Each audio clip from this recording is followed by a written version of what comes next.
Homage to the fundamental teacher Buddha Shakyamuni, homage to the wisdom warrior Manjushri, homage to all the lineage masters. The supreme and subtle Dharma is rarely encountered in eons. Now we hear and follow it. May we realize the Tathagata's meaning. To liberate beings, please generate bodhicitta.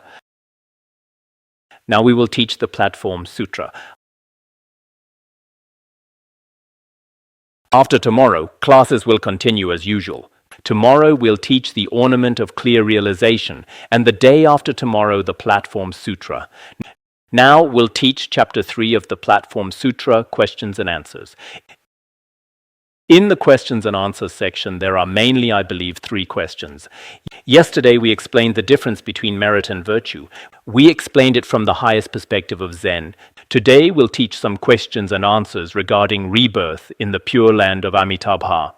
The magistrate asked again, this disciple often sees monastics and lay people reciting Amitabha Buddha, aspiring to be reborn in the Western Pure Land. Please, Master, tell me whether they can be reborn there or not. I wish you would dispel my doubts. Today we continue teaching.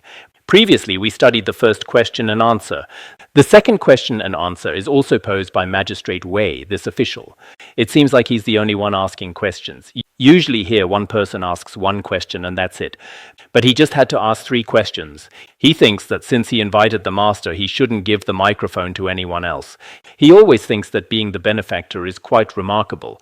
Actually, many others have questions too. It would be good to let others ask as well. He says, this disciple often sees some monastics and lay people who every day recite the name of Amitabha Buddha with all its merits and virtues and aspire to be reborn in the Pure Land of Amitabha, thinking that the Pure Land practice is especially convenient. But he has a doubt that he wishes to ask the master. Please tell us whether these people who do nothing else all day but recite the name of Amitabha Buddha every day can actually be reborn in that realm. I hope the virtuous teacher will dispel my doubts. Because at that time, many people also doubted whether merely reciting Amitabha Buddha's name could really lead to rebirth in the Pure Land. Now, although some people in academic circles also think this is too simple, they also have such doubts and thoughts. But in any case, actually, the Pure Land practice is extremely flourishing in Chinese Buddhism. The number of people who accept it is quite large, and its history is also quite long. In this lineage, there have been endless cases of those who achieved rebirth. Therefore, although people have some doubts in some places, we must also understand the simple and easy method of rebirth. Mypham Rinpoche's teachings on the Pure Land, which I taught before, also dispels many doubts in the teachings on the Pure Land. First, the question he raises is whether these people who recite Amitabha Buddha's name can be reborn there or not. Below he gives his answer. Actually, he answers from the highest perspective of Zen. The master said, Magistrate, please listen well. Huineng will explain. When the world-honored one was in the city of Shravasti, he spoke of the sutras that guide beings to the west, clearly stating it is not far from here. The Sixth Patriarch said, Magistrate Wei, listen carefully and attentively. Actually, when listening to teachings, this is very important. No matter who it is, whether attending any Dharma teacher's class in person or listening to recordings or online classes, if you're distracted, on one hand, you won't receive the blessings of the oral transmission, and at the same time, you yourself will have no way to understand the meaning of the Dharma.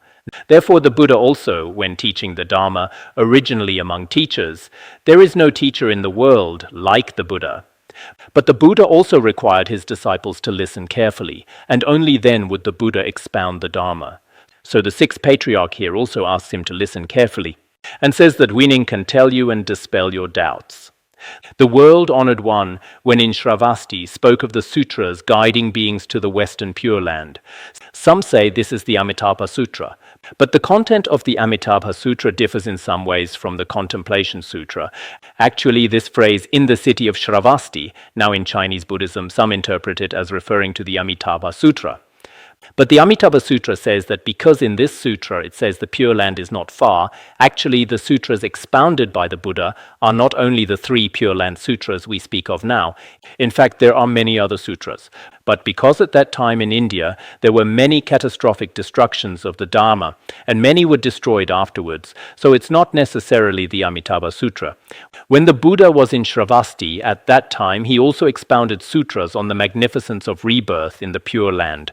In the sutras it is clearly stated that the Western Pure Land is not very far from the Saha world. This has already been explained here.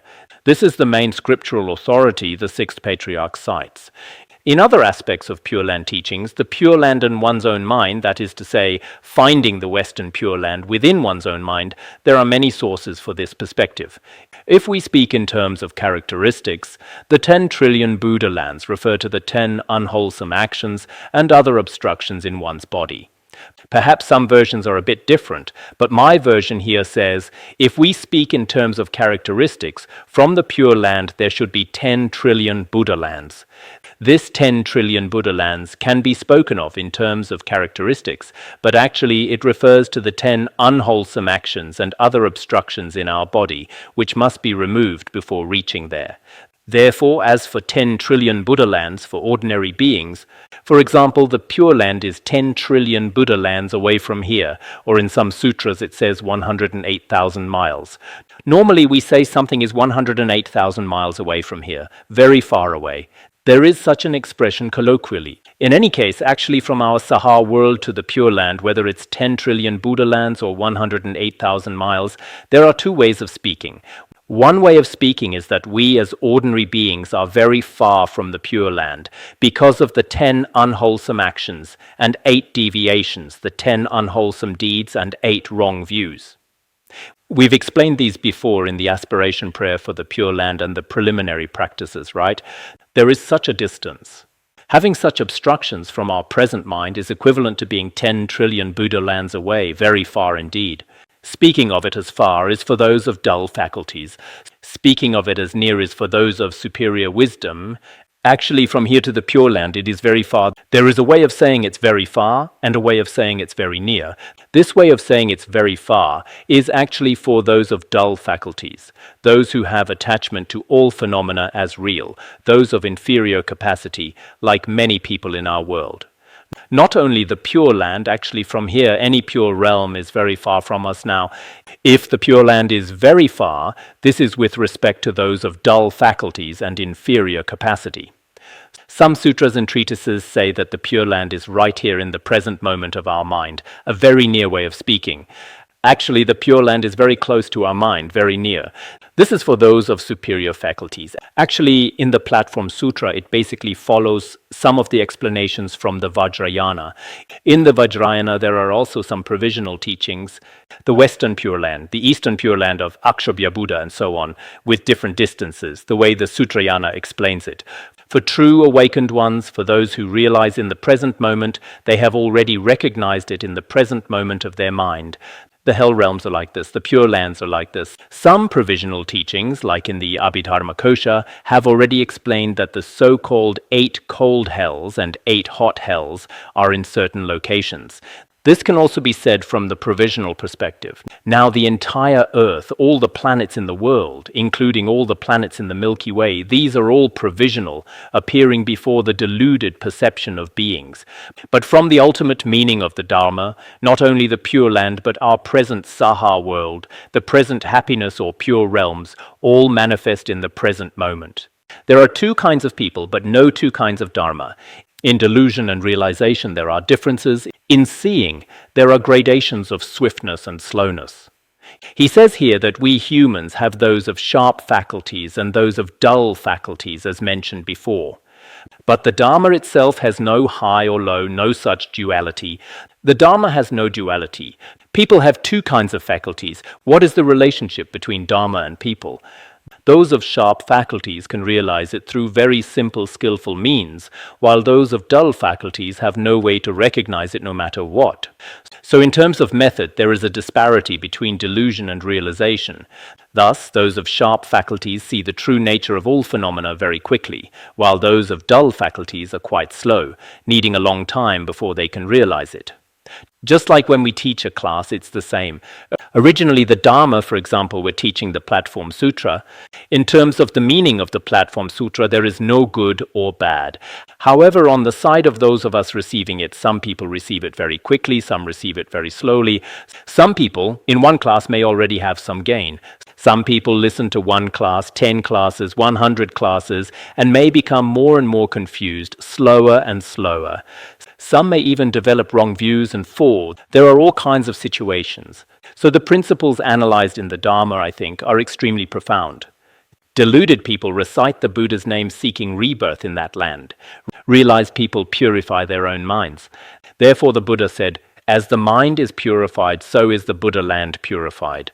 Like those in the world who haven't fully comprehended the realm of Zen, they, through the external practice of reciting Buddha's name, are reborn in the pure realm, the Pure Land. Generally, for ordinary worldly people, it's like this. Those with very high realization in Zen, those with higher insight through purifying their own mind and recognizing the true nature of their mind, already manifest the pure realm in the present moment. Precisely because of this, the Buddha said in the Lankavatara Sutra, if a bodhisattva wants to attain purity, their mind must be purified. Thus, as the mind is purified, so is the Buddha land purified. Actually, this is from the Vimalakirti Sutra. I may have misspoken earlier. This is in the first chapter of the Vimalakirti Sutra, the chapter on the pure Buddha land. We've also explained before how Brahmasikin saw this world, his dialogue with Shariputra. One saw this world as pure, the other saw it as impure. Shariputra saw it as impure. Later, the Buddha confirmed that what Brahmasikin saw, the entire world as pure, is the true nature of my pure realm. Now, regarding all external phenomena, our minds are not pure. If the mind is pure, everything is pure. In the past, Layman Pang of the Tang dynasty seemed to have composed a song. When one thought of mind is pure, lotus flowers bloom everywhere. One flower, one world, one leaf, one Tathagata. Now it's been composed into a song. Actually, what this says is that if our mind is pure, then everywhere is a pure realm. Whether we see a lotus flower or a speck of dust, everything is a pure realm. There is such a way of speaking. Magistrate, people in the East, if their minds are pure, have no faults. Though people in the West, if their minds are impure, also have transgressions. People in the East who commit transgressions recite the Buddha's name seeking rebirth in the West. If people in the West commit transgressions by reciting Buddha's name, in what land would they seek rebirth? This is also a kind of hypothetical language. People in the East, we beings in the Saha world of Jambudvipa now, as long as their minds are pure, they have no faults, and their lands can be pure. Suppose people in the Western Pure Land. Of course, this is impossible. It should be a hypothetical case. Actually, what the Sixth Patriarch is saying is probably not what we now mean by America being Western people and us being Eastern people. It shouldn't be like that. But here, supposing that people in the Western Pure Land, if their minds have impurity, have faults, then in this situation, if people in the West commit transgressions, their minds also have impurity. But this is impossible. If by any chance there were such a case, he's raising an absurd consequence here. If people in the East commit transgressions, they recite Buddha's name to be reborn in the Pure Land. People in the West, referring to people in the Western realm, if they commit transgressions, would they be reborn in the East or go somewhere else? If there really were such a truly existing land, a truly existing pure realm, people in the East, through reciting Buddha's name, are reborn in the Pure Land. Would people in the West, after committing transgressions and then purifying, then reciting Buddha's name to be reborn, go further west or to some other place? He's just using this at the time to break through the opponents truly accepting the existence of a truly existing Western realm. So in order to refute the other's view, he also spoke in this way. Ordinary foolish people don't understand their own nature, don't recognize the Pure Land within their own bodies. They wish to go east or west. For realized people, any place is the same. He says here that among the ordinary foolish people in the world, they don't understand the true face of mind. So they don't know that right now within our own being in this very moment there is such a Pure Land. Because of this, they wish to go east or west. They keep wanting to be reborn in the East, wanting to be reborn in the West. Generally, ordinary people always think there is a pure realm in some distant place, and they always have this thought of wishing to go east or west. But if in this very moment one is truly awakened, has some realization in the Zen path, everywhere is a pure realm.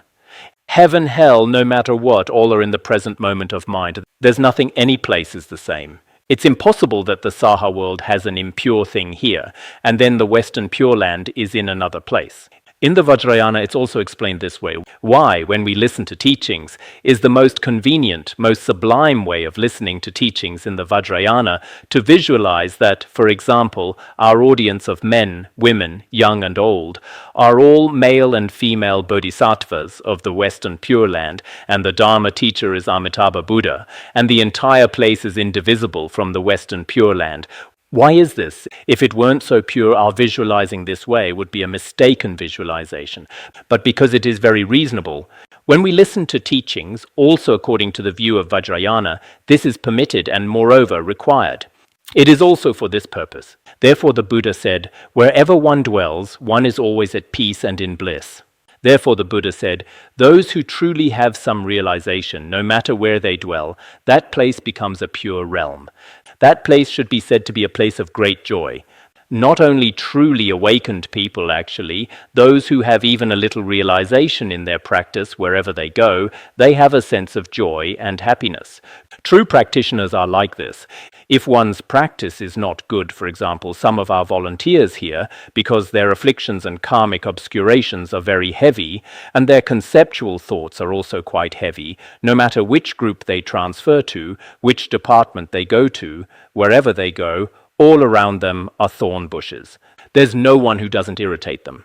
So they're in great suffering. They see this person as a bad person, that one as an evil person.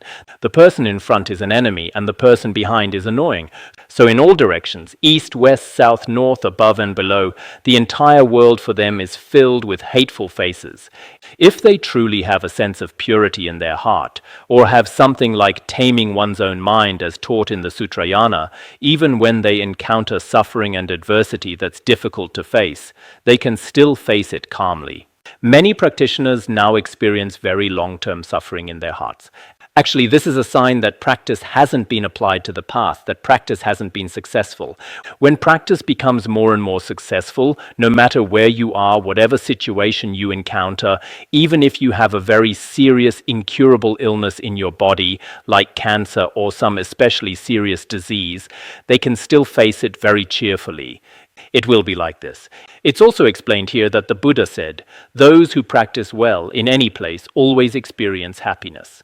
Perhaps now, for us to be like Zen practitioners, wherever we go, some bodhisattvas entering hell realms and hungry ghost realms is like entering a garden.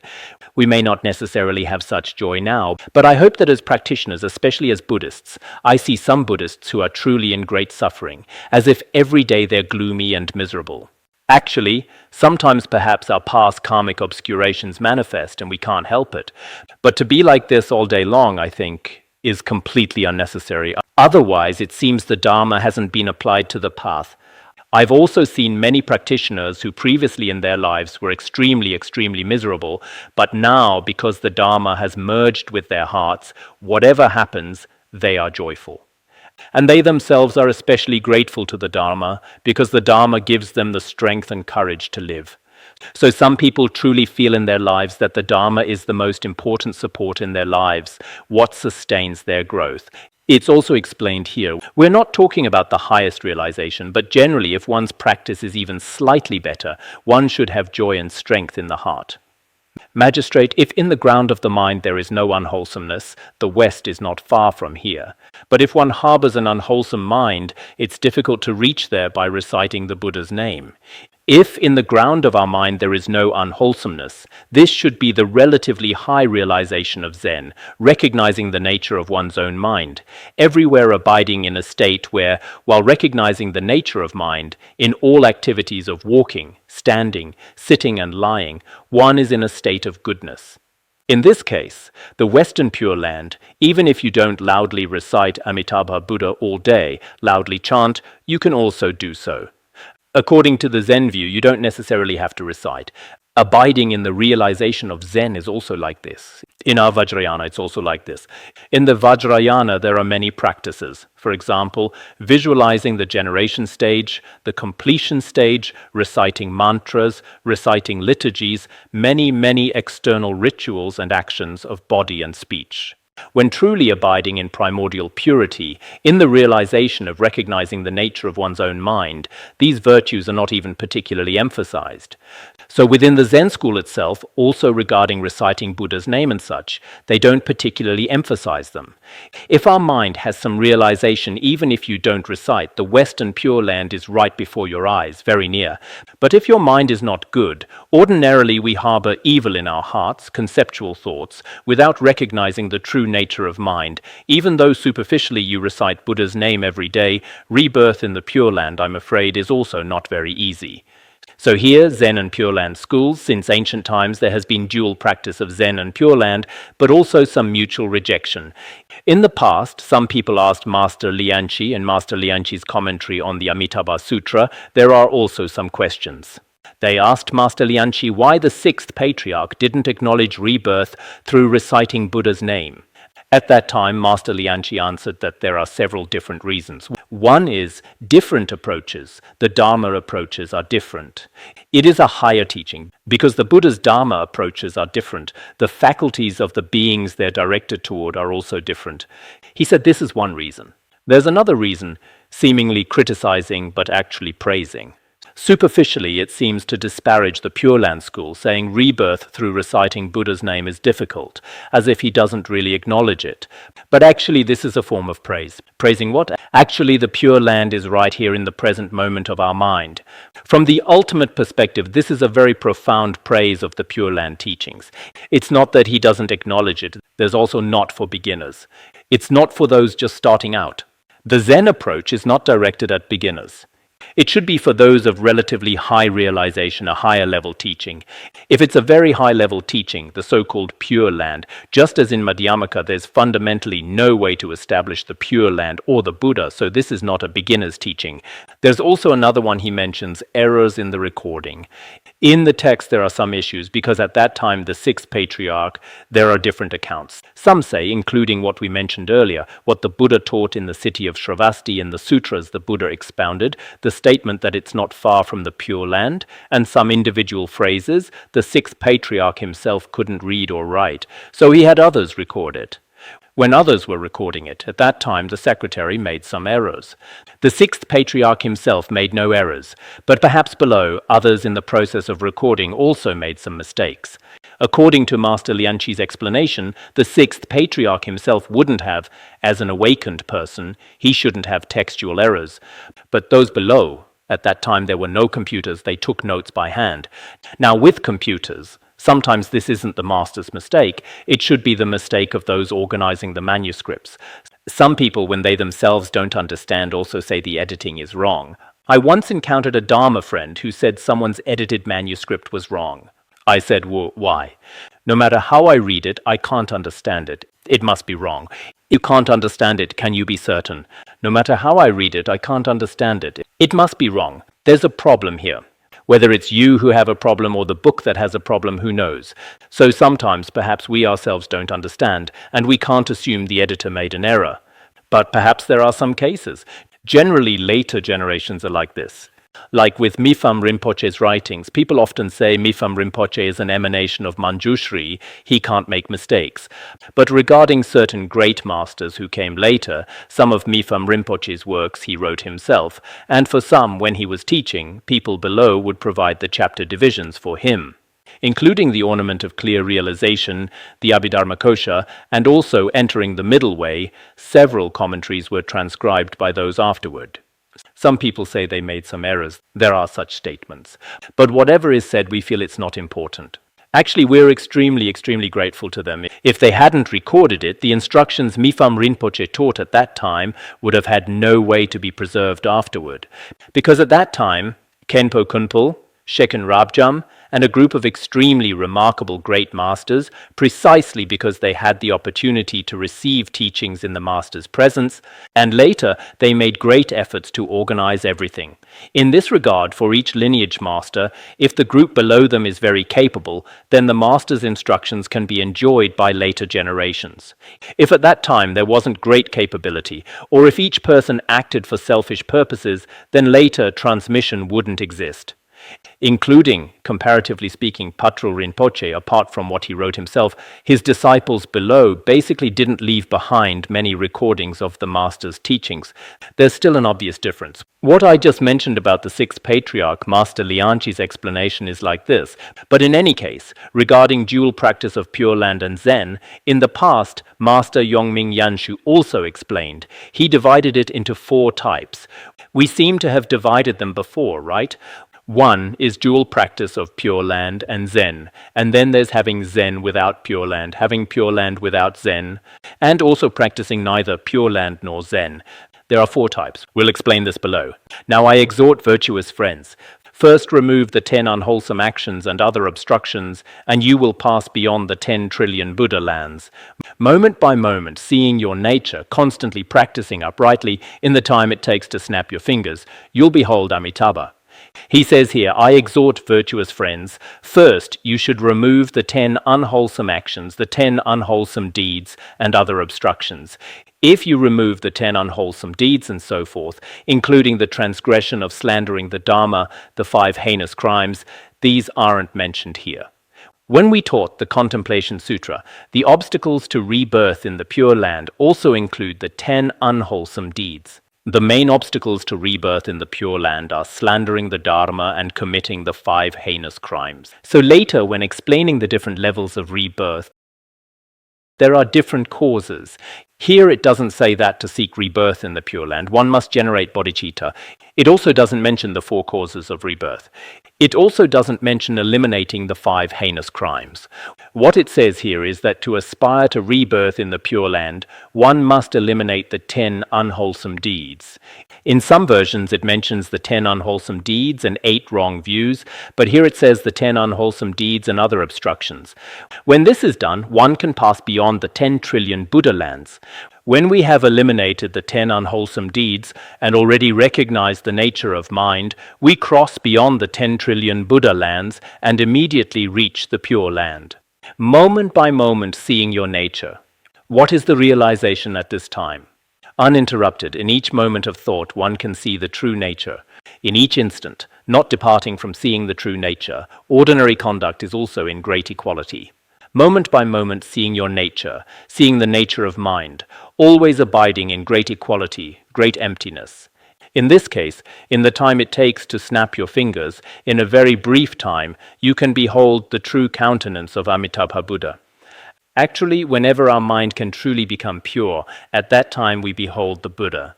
When the mind has defilements, it's called a sentient being. When the mind is completely pure, it's called Buddha. If the mind has defilements, at this time it's called a sentient being. Once the mind becomes pure, at that time it's called Buddha. Earlier we also explained that between Buddha and sentient beings, there's this difference of whether the mind is free from defilements or not. When the mind has already separated from defilements, that is Buddha. If we truly practice such goodness, in a very short time we can see Amitabha Buddha. Magistrate, just practice the 10 good deeds. Why must you further aspire to rebirth? If you don't cut off the mind of the 10 unwholesome deeds, what Buddha will come to welcome you? He continues here to say, if one practices good deeds, in all of life, practicing the 10 good deeds, actually this is practicing the 10 good deeds on the basis of recognizing the true nature. Perhaps Zen interprets it this way. Otherwise, if one merely practices the 10 good deeds to be reborn in the Pure Land, sometimes they don't acknowledge that in the West there is a Pure Land. Sometimes they talk about practicing the 10 good deeds. Practicing the 10 good deeds, generally speaking, is a relatively simple teaching. If there's nothing else, just practicing the 10 good deeds, can one be reborn in the Pure Land? According to other sutras and treatises, it's quite difficult. But what's said here is, if one practices the 10 good deeds, why need one recite Amitabha Buddha every day and make aspirations? All of that is unnecessary. If you don't cut off the 10 unwholesome deeds, if you commit evil actions like killing, stealing, sexual misconduct, and lying all day, then how would Amitabha Buddha, Avalokiteshvara Bodhisattva, and others come to welcome you? It's impossible. This also depends on whether your own mind is pure or not. If the mind is pure, even without making aspirations, rebirth is possible. If the mind is not pure, even with aspirations, rebirth is not possible. But at this time, many people might think, then my mind is very pure. I don't need to recite Buddha's name. I don't need to make aspirations. This kind of mistake often occurs. So why is Zen not very suitable for beginners? Because when beginners hear these words, they themselves are already quite lazy, unwilling to recite Buddha's name, unwilling to practice preliminaries, and at this time, in order to have some consolation or as a basis for their own laziness, they're especially delighted. Now, many people say the mind itself is Buddha. There's no need to specially take refuge in Buddha. My mind itself is Buddha. Actually, what level is required for the mind to truly be Buddha? They themselves have no idea whatsoever. If the mind can truly be good, even if you don't make aspirations, it's possible. That's what is said, practicing the 10 good deeds. But for each of the 10 good deeds, have you actually done them? I'm afraid if we haven't even generated them in our minds, it's absolutely impossible. The unwholesome actions of body, the unwholesome actions of speech, the unwholesome actions of mind, have you completely purified them all? No one can say for sure. If you truly haven't committed any of the 10 unwholesome deeds, then that realization is very high. In our daily lives, regarding the 10 unwholesome deeds, even those whose discipline is pure, in their conduct, for example, they may not commit evil deeds of speech and body, but in their minds, greed and hatred, as well as wrong views and evil thoughts. For these not to arise is quite difficult. Therefore, we cannot, just because we hear some high-sounding words, use them to console ourselves or show off. In practice, this is even more unreasonable. If you realize the sudden dharma of no arising, seeing the West is but a moment's work. If you don't realize reciting Buddha's name seeking rebirth, the road is far. How can you reach it? If we have truly awakened to the Dharma of no arising, the sudden teaching of emptiness, seeing the Western realm is actually a matter of an instant. Whenever you awaken, then seeing the Tathagata is extremely, extremely easy. There is a commentary on the Heart Sutra. All Buddhas fully understand that everything turns from the mind. The Buddhas all know that everything is created by the mind. If one can understand in this way, such a person sees the true Buddha. If we can truly understand in this way, no matter what status the person has, they can always see the true Buddha. If in this very moment you recognize the nature of your own mind, in this moment you have already seen the Buddha. It's very quick. If you don't realize reciting Buddha's name seeking rebirth, the road is far, how can you reach it? If you don't have such realization, no matter how much you recite externally until your throat is hoarse, reciting Buddha's name every day seeking rebirth, the path to rebirth in the Pure Land is very far. How can you reach it? The meaning is that it's very difficult. This is what the Sixth Patriarch told them at that time, that the Pure Land can be attained in one's own words, in the present moment of one's own mind. Huineng will now move the West before you in an instant, appearing right before your eyes. Do you each wish to see it? I, Master Huineng, today really want to move the Pure Land in an instant right before you so everyone can see it. Are you willing to see it? It's like in the Infinite Life Sutra, when Ananda wanted to see the Pure Land. The Buddha manifested it before him through miraculous powers. Here it's also saying, I, Huineng, today among all of you present, really want to move the entire Pure Land over here, copy it over here, so you can all see it. Are you willing to see it or not? Everyone is especially delighted. They all bowed and said, if we can see it here, why would we need to further aspire to rebirth? We wish the Master would compassionately manifest the West so all may see it. They all began to bow one after another, saying, if we can truly see the Western Pure Land right here in this place, how wonderful that would be. We wouldn't need to recite Buddha's name every day for rebirth. All of that would be unnecessary. Actually, whatever a master says, the people below will all do accordingly. As a master, this is very crucial. Fortunately, he was someone who truly understood the Dharma nature. If he had said the Western Pure Land absolutely doesn't exist, perhaps if this person had good prestige and eloquence, the people below would say, right, it doesn't exist, it doesn't exist. Now, many people don't have their own independent judgment. It's truly like this. They all said, if we could see the Western Pure Land, that would be especially wonderful. There'd be no need for aspirations or rebirth. It's unnecessary. We hope the Master, with compassion in a very short time, will display before us all the supports and supported of the Pure Land. We are waiting continuously. Begin. They kept looking up at the sky. At this time, the Master said, your own body and mind are the supports and supported of the Pure Land. The Master said, great assembly, The physical body of worldly people is a city. The eyes, ears, nose, and tongue are gates. There are 5 outer gates, and within there is the mind gate. The mind is the ground, and the nature is the king. He said here, great assembly, observe your own bodies. Actually, your own bodies are the most magnificent city of the Western Pure Land. Our eyes, ears, nose, tongue, and body, these are called the 5 sense faculties. The 5 sense faculties are the 5 great gates of the Western Pure Land. When we explain the magnificence of the Pure Land, there are 5 great gates in the east, south, west, north, and center. Why is it explained this way? Gates actually are for coming and going. Our 5 sense faculties, with regard to many external defilements, also come and go. Within there is the gate of consciousness. Our mind is equivalent to the lapis lazuli ground of the Pure Land. Here, nature should refer to the Buddha nature or the true nature. That true nature in the Pure Land refers to the king, which means the Buddha. The king dwells in the ground of mind.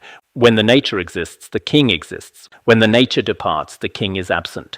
In such a realm, if the nature exists, the king also exists. What we explain in Vajrayana is that the nature itself is primordially Samantabhadra Tathagata. It can be called the all-creating sovereign, or it can be called Samantabhadra. Samantabhadra and Amitabha Buddha are indivisible. This can also be explained in this way. Actually, where this king dwells, the entire external world is also complete. If the nature doesn't exist, the king also doesn't exist. Here, when mind and ground correspond with what was mentioned before, earlier it said the mind is the ground, the nature is the king.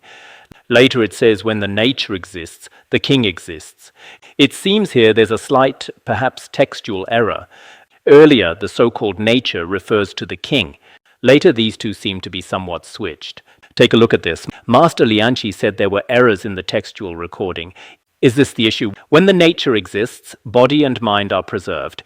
When the nature departs, body and mind are destroyed. Our human body and mind are equivalent to the king of the palace in the Pure Land. Everything external revolves around the king. Once the nature is absent, the external also doesn't exist. Perhaps here, nature. Earlier, there were the 5 sense faculty gates and also consciousness. The mind might be the alaya consciousness, and then the nature further refers to the Buddha nature. In the manifestation of Buddha nature, it can be said to be the Buddha of the Pure Land. These all have a kind of interdependent existence of support and supported. All the impure aspects of our body and mind are completely extinguished.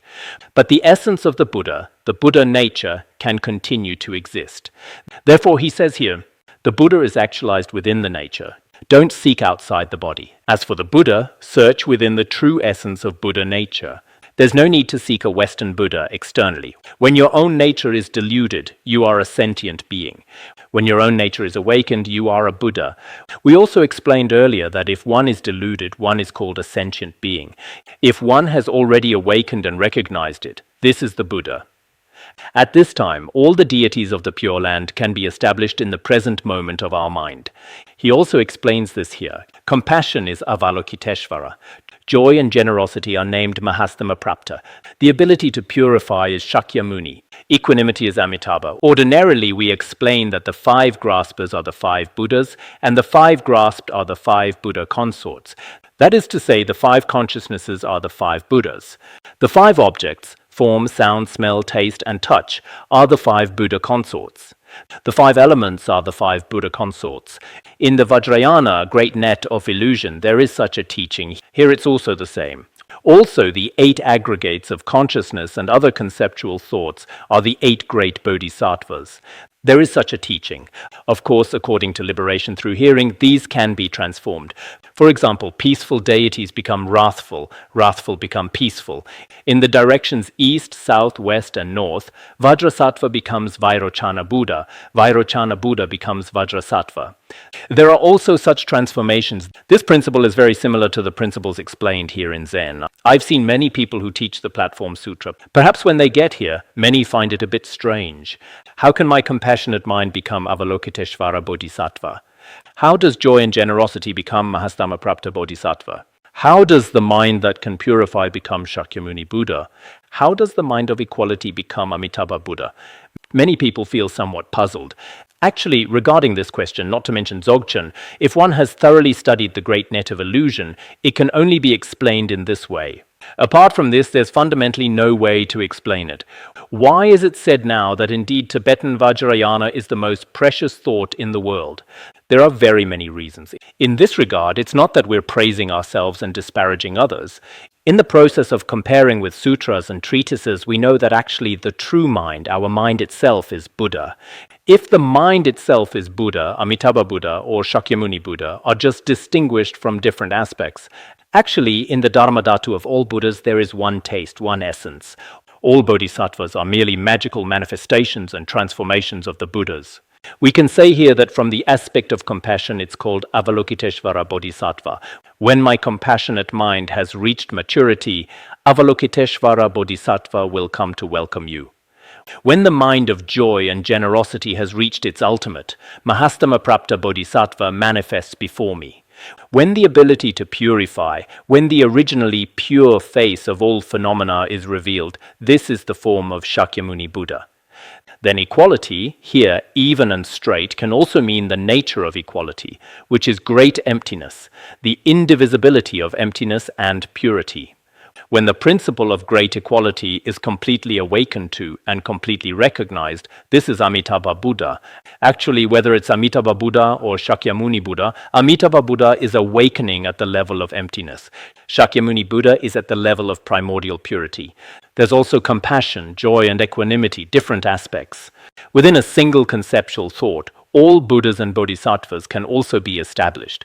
Why is it said in Vajrayana that one's own mind is Buddha, one's own mind is Dharma, one's own mind is Sangha?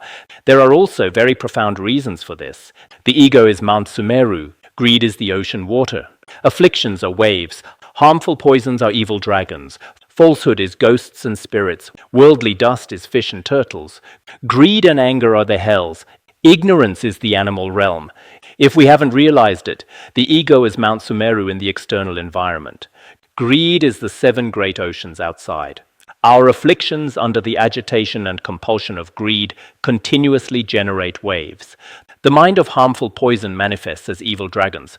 Also, false conceptual thoughts are the various ghosts and spirits in the world. Also, adventitious conceptual thoughts are fish, evil fish. Greed and anger manifest as hells, ignorance manifests as the animal realm.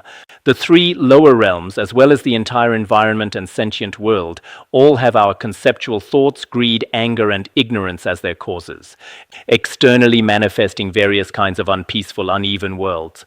Virtuous friends, always practice the 10 good deeds and you'll reach heaven. Remove the ego and Mount Sumeru collapses. Eliminate greed and the ocean waters dry up. He says here, virtuous friends, if we constantly recognize the original face of mind and practice the 10 good deeds, in this state, heaven and pure realms naturally appear. After removing the ego, the external Mount Sumeru thereby collapses. The fundamental basis of the entire environment is actually Mount Sumeru. After eliminating the greedy mind, the ocean waters of the external world also disappear. When afflictions are absent, waves are extinguished. When harmful poisons are removed, fish and dragons cease. Just now we said earlier that afflictions are waves. When there's no ocean water of greed, all the waves of affliction disappear. When there's no mind of harmful anger, the external fish, dragons, and fierce beasts also disappear. On the ground of your own mind, the awakened nature Tathagata emits great light, illuminating outward the 6 gates to purity, able to destroy the 6 desire heavens.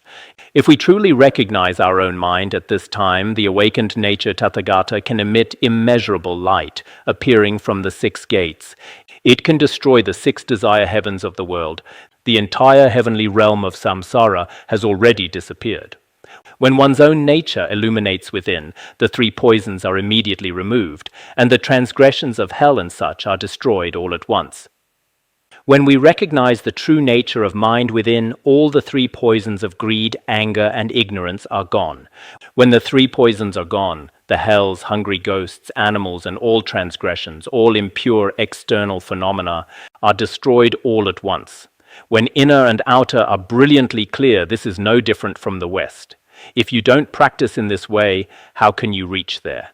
if we have truly achieved great inner and outer enlightenment. At this time, the Western Pure Land is right here in the present moment. It's not in another place. If you don't practice in this way, how could you laboriously reach there? Whether by walking or traveling by vehicle, it's all very difficult. Yesterday at our school, there was a child who specially performed as a fake monk, teaching the Dharma to others. If you make many offerings to me, you can be reborn in the Pure Land. He explained the aspiration prayer for the Pure Land line by line. He explained it very well. I was laughing so much at the end that my eyes are still hurting today. He said, having an Ushnisha on the crown and wheels under the feet, these wheels are a very good vehicle. The Amitabha Buddha of the Pure Land has an Ushnisha like mine and rides a very good vehicle. There's a verse inside. The Ushnisha crown mark invisible from above, the wheels on the feet, and so on. The 32 marks and 80 minor signs. He kept explaining it incorrectly, and later we were laughing so much. He said, if you want to be reborn in the Pure Land, make many offerings to me. If you make offerings, I'll take it all to the Pure Land. It seemed the audience below were nomads. Make abundant offerings of butter to me. Another person started going everywhere saying, if you make offerings of butter to the master, you'll definitely be reborn in the Pure Land.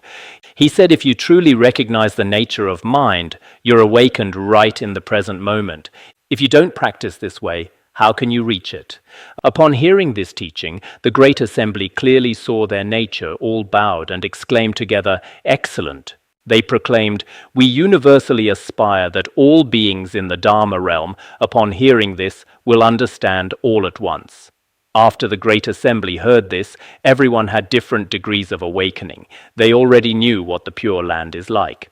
They all bowed to the Sixth Patriarch, one after another, and praised him, saying, excellent. Moreover, after everyone had obtained this supreme Dharma teaching, they dedicated merit, universally aspiring for all beings under heaven. They aspired that those who hear it in the future, or those beings hearing it in the present moment, may they all at once truly recognize the nature of mind. The Master said, virtuous friends, if you wish to practice, you can do so at home as well, not necessarily in a monastery. If one at home can practice, it's like Eastern people with good minds. If one in a monastery doesn't practice, it's like Western people with evil minds. Just let the mind be pure, and that is one's own nature, Western Pure Land.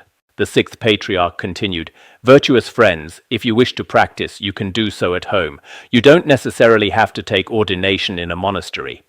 You must ordain me. You must ordain me. If you don't ordain me, I won't leave. It's not necessarily required. Of course, in this context, there's still a key point. Monasticism has its purity. This is not rejecting monasticism. The emphasis of some sutras and treatises, if one doesn't discover the main point being expounded, taking things out of context, emphasizing only one place, praising only one aspect, won't work.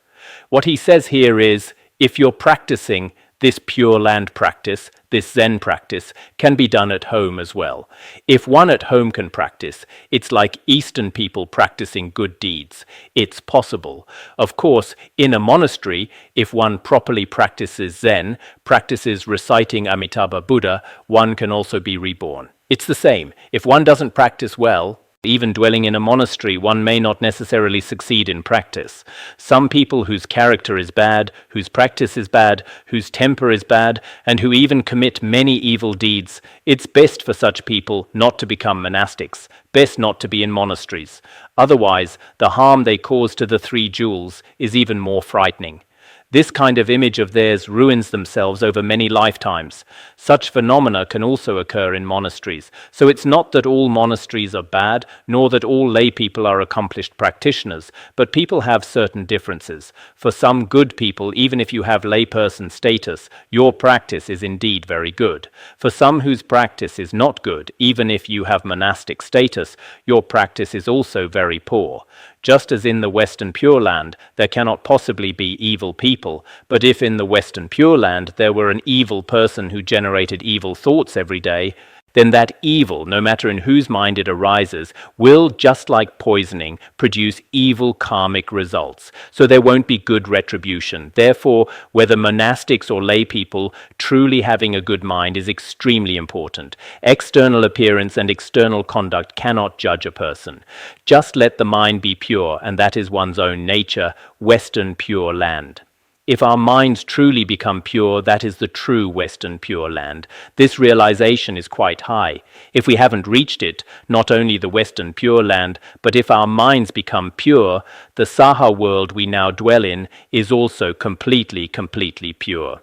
Every arising thought each day is all a manifestation of wisdom. Not to mention that we can't sleep, can't eat, suffering, unhappiness, sadness, despair, crying, and so on.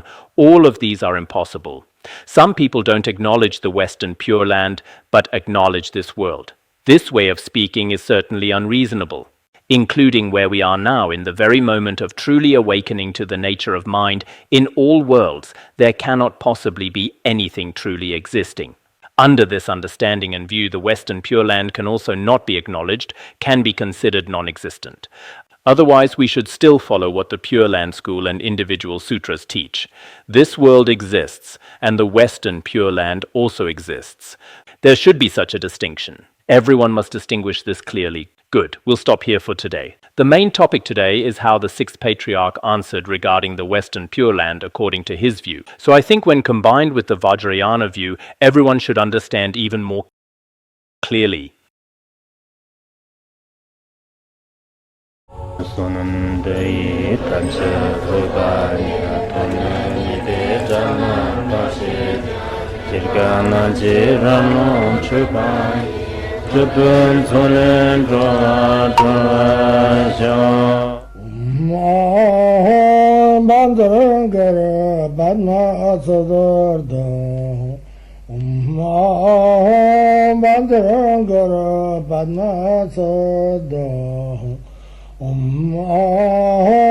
Bandara Badma Sodargye